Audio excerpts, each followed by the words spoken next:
Bismillahirrahmanirrahim. Assalamualaikum warahmatullahi wabarakatuh.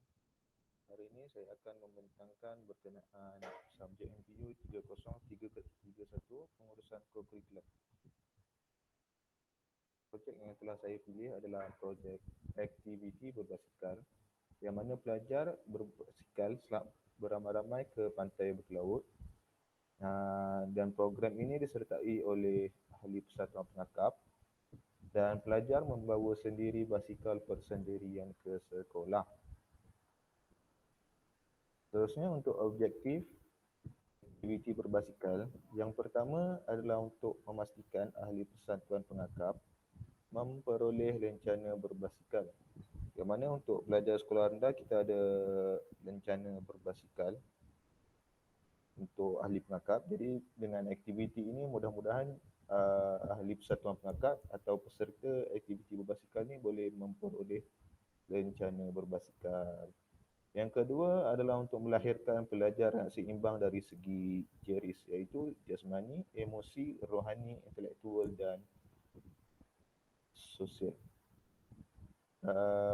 Untuk melahirkan ni kita akan fokus kepada jasmani dan sosial kerana aktiviti berbasikal ni lebih melibatkan pergerakan fizikal dan juga interaksi antara pelajar-pelajar lain. Yang ketiga, objektif untuk aktiviti berbasikal ni adalah memberi peluang kepada pelajar menghayati alam sekitar sambil berbasikal. Jadi yang mana dalam yang kita tahu untuk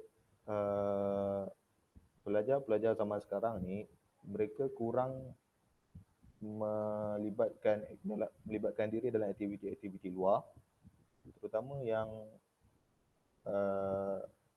di luar lah. Mereka lebih suka, cenderung untuk mengikuti aktiviti-aktiviti atas talian. Jadi aktiviti berbasikal ni bagi peluang kepada mereka untuk keluar daripada rumah dan menghayati alam sekitar. Dalam masa yang sama, berbasikal untuk kesihatan. Seterusnya kita masuk langkah keselamatan untuk sebelum aktiviti dimulakan. Itu yang pertama, guru memastikan keadaan basikal kondusif sebelum memulakan perjalanan. Ini adalah perkara penting. Jadi guru perlu memastikan yang basikal yang digunakan oleh pelajar dalam keadaan yang kondusif. Maksudnya mempunyai brek, angin tayar yang mencukupi, rantai basikal yang tidak karat dan londeh.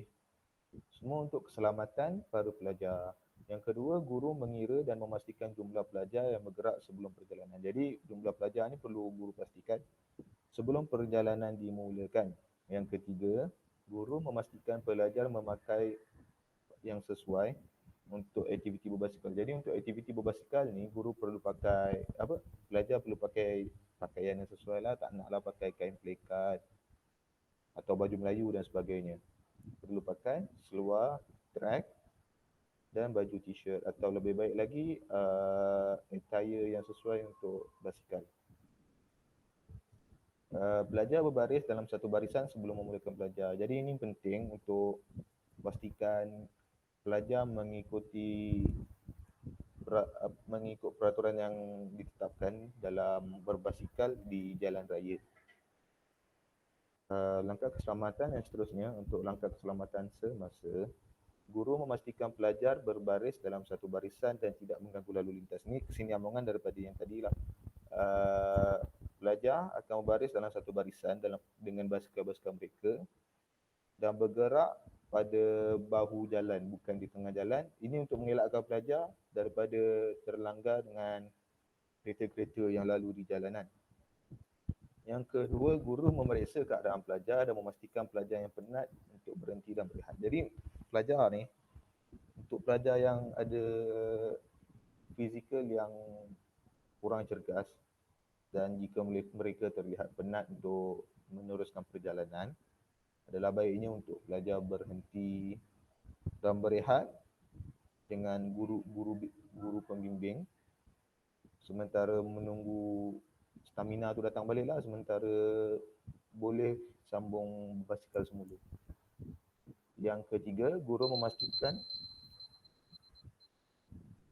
memastikan pelajar melintas jalan dalam keadaan selamat dan teratur. Jadi kalau pelajar yang berbasikal tu perlu melintas jalan, guru perlu memastikan jalan mereka melintas jalan dalam keadaan selamat dan teratur.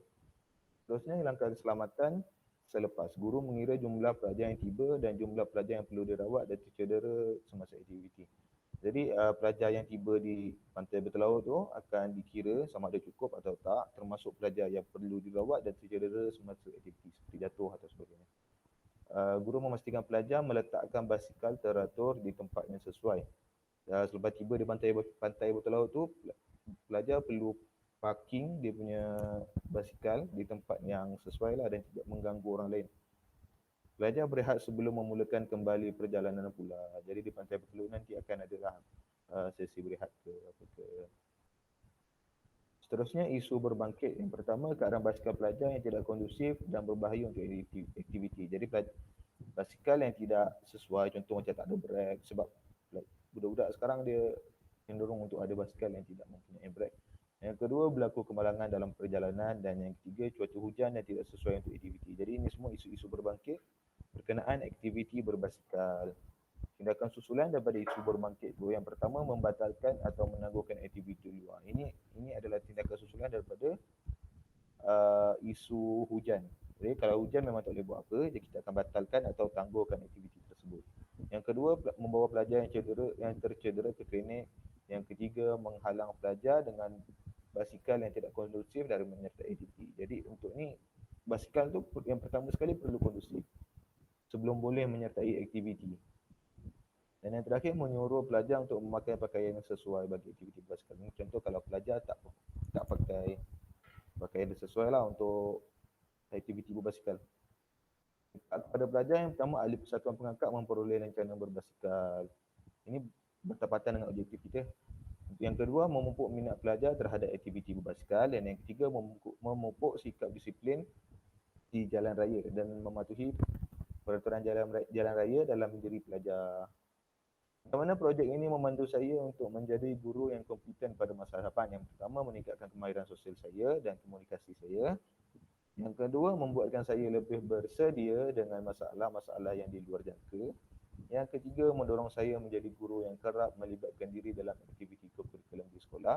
Dan yang terakhir, memupuk tanggungjawab dalam diri saya sebagai seorang guru. Jadi ini semua apa yang saya dapat daripada projek ini. Dan itu saja. Sekian, terima kasih.